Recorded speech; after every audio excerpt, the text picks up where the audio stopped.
Hello students, हम लोग NCERT class 9 science chapter 2 ईस matter around us pure का explanation पढ़ रहे थे। पहले की वीडियोस में हम लोग इसका पूरा एक्सप्लेनेशन कंप्लीट कर लिए हैं और आज इस वीडियो में हम लोग पढ़ेंगे इसके क्वेश्चन आंसर्स। आपकी बुक में जो इंटरनल क्वेश्चंस दिए रहते हैं उसके सॉल्यूशंस भी हैं और जो बाद में बुक में लास्ट में एक्सरसाइज क्वेश्चंस दिए होते हैं उसके सॉल्यूशंस भी हैं। तो पहले हम लोग स्टार्ट करते हैं पेज नंबर 15 में जो क्वेश्चन पूछा था उससे। What is meant by a substance, यानी कि सब्सटेंस क्या होता है।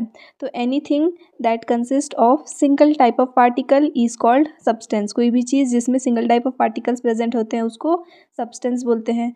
नेक्स्ट क्वेश्चन है कि डिफरेंस क्या है होमोजीनस और हेट्रोजीनस मिक्सचर्स में। तो जो होमोजीनस मिक्सचर होते हैं उनका कंपोजिशन यूनिफॉर्म रहता है और जो हेट्रोजीनस सब्सटेंस है उनका कंपोजिशन नॉन यूनिफॉर्म होता है। इसके अलावा होमोजीनस सब्सटेंस जब हम लोग बना रहे हैं तो वहाँ पे उस सॉल्यूशन के बीच में कोई भी विजिबल बाउंड्री आपको देखने नहीं मिलेगा, लेकिन वहीं पे जो हेट्रोजीनस सब्सटेंस है उसमें एक visible boundary of separation present रहता है। होमोजीनस सब्सटेंस के एग्जांपल में शुगर एंड वाटर का सॉल्यूशन हम लोग ले सकते हैं एंड हेट्रोजीनस में शुगर एंड सैंड का सॉल्यूशन ले सकते हैं। नेक्स्ट है क्वेश्चन नंबर पेज नंबर 18 के क्वेश्चंस, जहाँ पे फर्स्ट यही पूछा था फिर से होमोजीनस और हेट्रोजीनस मिक्सचर के बीच का डिफरेंस। तो जस्ट अभी जो आप आंसर देखिए उसी को ही आप यहाँ पे लिख सकते हैं। नेक्स्ट है सॉल, सॉल्यूशन और सस्पेंशन, इनके बीच में आपको डिफरेंस बताना है। सॉल जिसको कि कोलॉइड भी बोलते हैं and solution and suspension, 3 columns बनाएंगे। सॉल यानी कि कोलॉइड्स जो है उसके जो पार्टिकल्स होते हैं सोल्यूट पार्टिकल्स, उनका साइज़ 1 नैनोमीटर से 100 नैनोमीटर के रेंज में रहता है।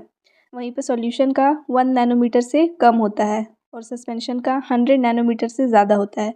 ये रेंज आप याद करेंगे तो इससे कम में आएंगे तो सॉल्यूशन और इससे ज़्यादा में जाएंगे तो सस्पेंशन बनेगा। जो कोलॉइड है वो स्टेबल होता है, सॉल्यूशन भी स्टेबल होता है लेकिन सस्पेंशन अनस्टेबल रहता है। देन कोलॉइड्स जो होते हैं वो लाइट को स्कैटर करते हैं, सॉल्यूशन स्कैटर नहीं कर पाता है और सस्पेंशन भी लाइट को स्कैटर करते हैं। तीनों के एक एक एग्जांपल्स भी आप अपने साइड से लिख सकते हैं। जैसे सॉल्यूशन में आप शुगर एंड सॉल्ट का सॉल्यूशन, शुगर एंड वाटर या फिर सॉल्ट एंड वाटर का सॉल्यूशन लिख सकते हैं। सस्पेंशन में आप मिल्क लिख सकते हो, कोलोइड में आप इंक लिख सकते हो। अलग अलग वहाँ पे मतलब आप दे सकते हो इसमें एग्जांपल्स। नेक्स्ट है क्वेश्चन नंबर 3 कि आपको एक सैचुरेटेड सॉल्यूशन बनाना है। 36 ग्राम ऑफ सोडियम क्लोराइड को 100 ग्राम ऑफ वाटर में डिजोल्व करके टेम्परेचर दिया हुआ है 293 केल्विन। तो इस टाइम पे कंसंट्रेशन क्या है वो आपको फाइंड करना है।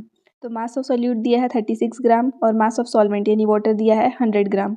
तो मास ऑफ सॉल्यूशन निकालेंगे, वो कितना हो जाएगा। तो सॉल्यूट प्लस सॉल्वेंट दोनों का मास 36 प्लस 100 यानी कि 136 आ गया मास ऑफ सॉल्यूशन। अब निकालना है क्या, कंसंट्रेशन। तो कंसंट्रेशन का फॉर्मूला होता है mass of solute upon mass of solution into 100, यानी कि मास ऑफ सॉल्यूट यानी 30 और मास ऑफ सॉल्यूशन 136 जो अभी कैलकुलेट किए, पूरे को डिवाइड करके 100 से मल्टीप्लाई करेंगे तो आंसर आ जाएगा 26.47% इस सॉल्यूशन का कंसंट्रेशन है। नेक्स्ट है पेज नंबर 19 में क्वेश्चंस दिए हुए थे। ये कुछ सब्सटेंसेस है, इसको आपको कुछ चीज़ें दी हुई हैं, इसको आपको फिजिकल और केमिकल चेंजेस में सेपरेट करना है। लाइक कटिंग ऑफ ट्री, ये क्या है। तो कटिंग ऑफ ट्री जो है वो एक फिजिकल चेंज है। नेक्स्ट है melting of butter in a pan, melting of butter in a pan ये भी एक फिजिकल चेंज है। उसके बाद है रस्टिंग ऑफ आयरन, आयरन का रस्ट होना केमिकल चेंज है। Boiling of water to form steam, ये फिजिकल चेंज है। Passing of electric current through water and the water breaking down into hydrogen and oxygen, ये केमिकल चेंज है। Dissolving common salt in water, physical change. Making a fruit salad with raw fruits, ये भी आपका आ जाएगा physical change. और burning of paper and would, ये आ जाएगा chemical change. तो आंसर में आप यहाँ पे फिजिकल एंड केमिकल चेंज को सेपरेट करके लिख देंगे। नेक्स्ट है question number 2, try segregating the things around you as pure substances और मिक्सचर। तो यहाँ पे कुछ एग्जाम्पल्स के थ्रू आप उसको बता सकते हैं। आपके आसपास की जो भी चीज़ें हैं उसको आपको सेपरेट करना है प्योर सब्सटेंस और मिक्सचर्स में। तो मैं कुछ एग्जाम्पल्स ले ली हूँ, आप अपने अकॉर्डिंग यहाँ पे इसको मॉडिफाई कर सकते हैं। प्योर सब्सटेंस में वाटर, शुगर, गोल्ड।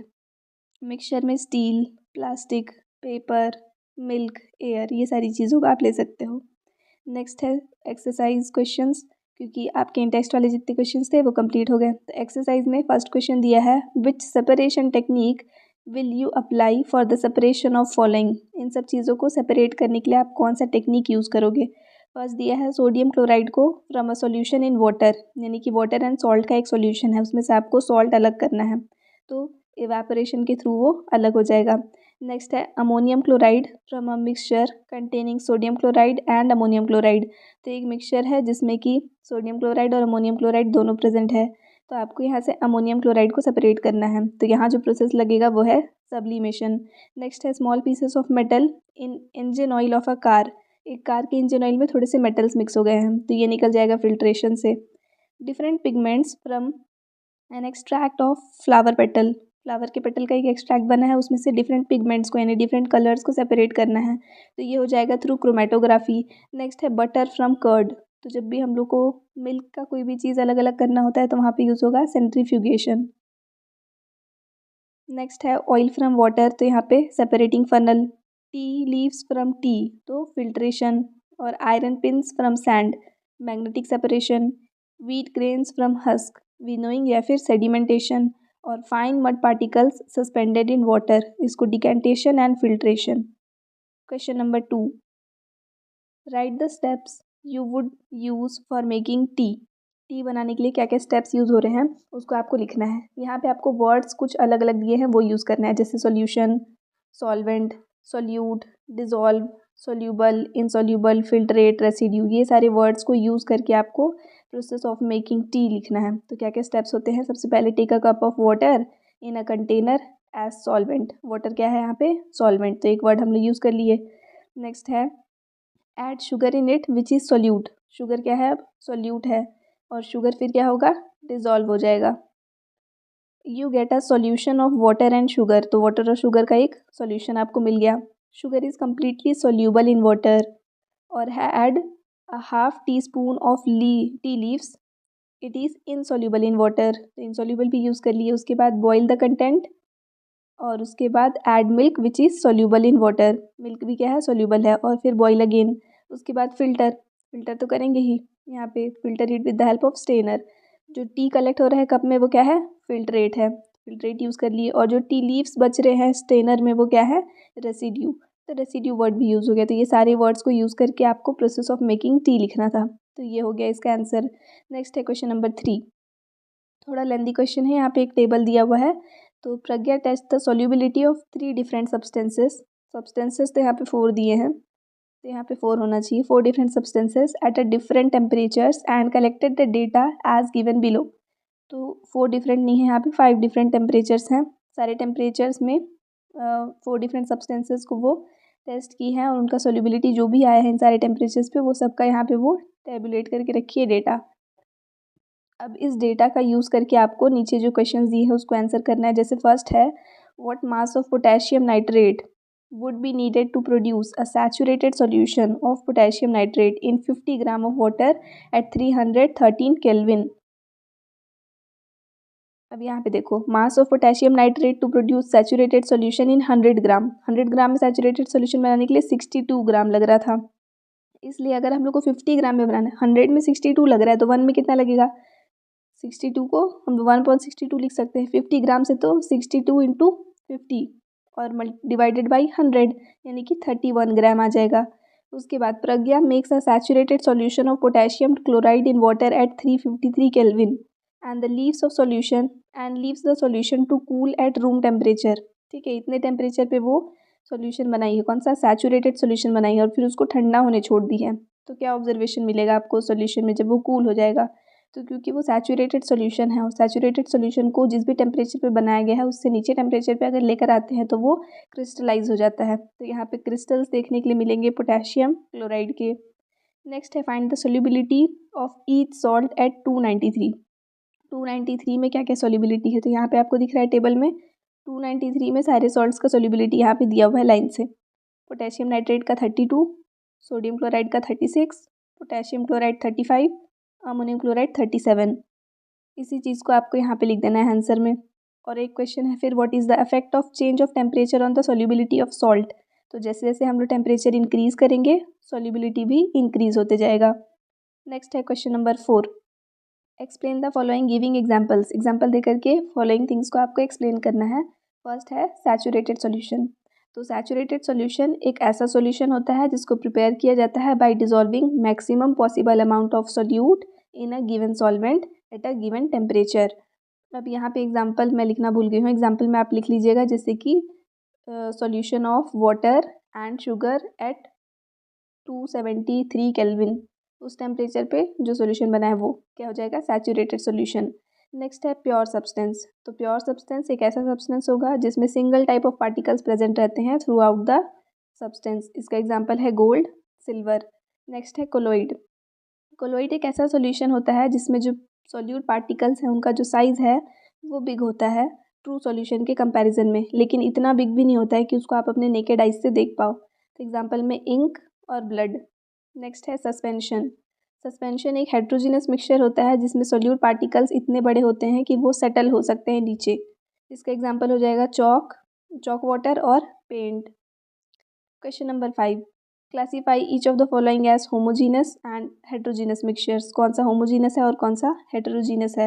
होमोजीनस मतलब जिसका यूनिफॉर्म कंपोजिशन होगा थ्रू आउट द मिक्सचर, और होमोजीनस और हेट्रोजीनस जिसमें नॉन यूनिफॉर्म कंपोजिशन होगा।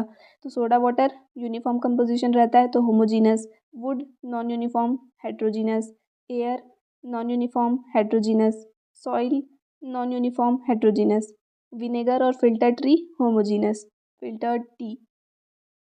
नेक्स्ट है question number 6, how would you confirm that a colourless liquid given to you is pure water. यानी कि एक कलरलेस लिक्विड आपको मिला है तो कैसे उसको कन्फर्म करेंगे कि वो प्योर वाटर है। तो क्या करेंगे, हम लोग उसका बॉइलिंग पॉइंट फाइंड करेंगे।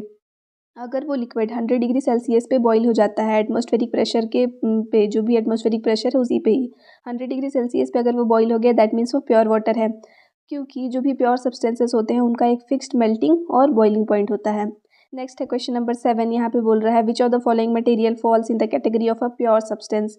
प्योर सब्सटेंस की कैटेगरी में क्या क्या आता है। तो प्योर सब्सटेंस जिसमें सिर्फ एक single type of particles present हो। आइस, आइस मतलब वाटर का ही तो वो एक फॉर्म है, तो उसमें हाइड्रोजन और ऑक्सीजन दोनों प्रेजेंट रहते हैं तो ये प्योर सब्सटेंस में नहीं आएगा। मिल्क, उसमें भी मिल्क में बहुत सारी चीज़ें अदर कॉन्स्टिट्यूएंट्स प्रेजेंट रहते हैं तो ये भी नहीं आएगा। आयरन, तो हाँ ये प्योर सब्सटेंस है तो हम लोग इसको लिख लेंगे। हाइड्रोक्लोरिक एसिड में हाइड्रोजन भी है, क्लोरीन भी है तो ये नहीं आएगा। कैल्शियम ऑक्साइड में कैल्शियम है और ऑक्सीजन है, ये भी नहीं आएगा। मर्क्यूरी प्योर सब्सटेंस है, इसमें सिर्फ मर्क्यूरी प्रेजेंट रहता है। ब्रिक, ब्रिक बनाने में अगर मड यूज़ हो रहा है, वाटर यूज़ हो रहा है, वो सारी चीज़ें वहाँ पे आ जाएंगी तो वो भी प्योर नहीं है। वुड भी नहीं है और एयर भी नहीं है क्योंकि एयर में और भी बहुत सारे कंपोनेंट्स जो हैं वो प्रेजेंट रहते हैं। Question number 8, identify the solution among the following mixtures. यानी कि इन सारी चीज़ों में से सॉल्यूशन कौन कौन सा है। तो सॉल्यूशन में आ जाएगा सी वाटर, सोडा वाटर और एयर, यहाँ पे आंसर है। नेक्स्ट है which of the following will show Tyndall effect. Tyndall effect जो है ना वो कोलोइड्स दिखाते हैं, तो कोलोइड का एग्जांपल मिल्क और स्टार्च सॉल्यूशन है, इसलिए यहाँ पे आंसर हो जाएगा milk and starch solution will show Tyndall effect.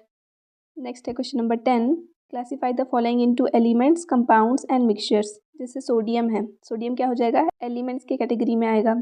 Soil, तो सॉइल जो है वो मिक्सचर है।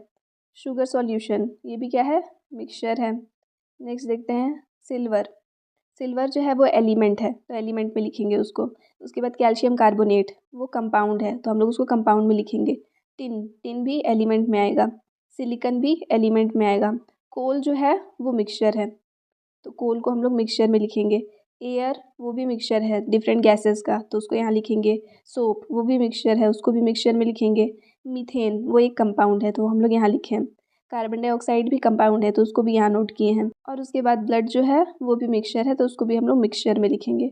नेक्स्ट है which of the following are chemical changes. अब आपको बताना है कि इनमें से कौन कौन सा केमिकल चेंज है। ग्रोथ ऑफ प्लांट केमिकल है ना, रिवर्स नहीं हो सकता। रस्टिंग ऑफ आयरन ये भी केमिकल है। Mixing of iron filings and sand, तो ये मिक्स हो गया है तो वापस से अलग भी हो जाएगा तो ये फिजिकल चेंज है। Cooking of food chemical change है। Digestion of food chemical change है। फ्रीजिंग ऑफ वाटर, फ्रीज हुआ है तो वो वापस से मेल्ट भी हो सकता है। और बर्निंग ऑफ कैंडल ये भी केमिकल चेंज है। तो इतने आपके केमिकल चेंजेस में आ जाएंगे जो मैं यहाँ पे नोट कर दी हूँ। आई होप आपको ये वीडियो पसंद आया, पूरे आंसर्स आपको समझ में आए। Thanks for watching and please do subscribe if you are new to our channel, and if you want to stay connected with us you may join the Telegram link given in description.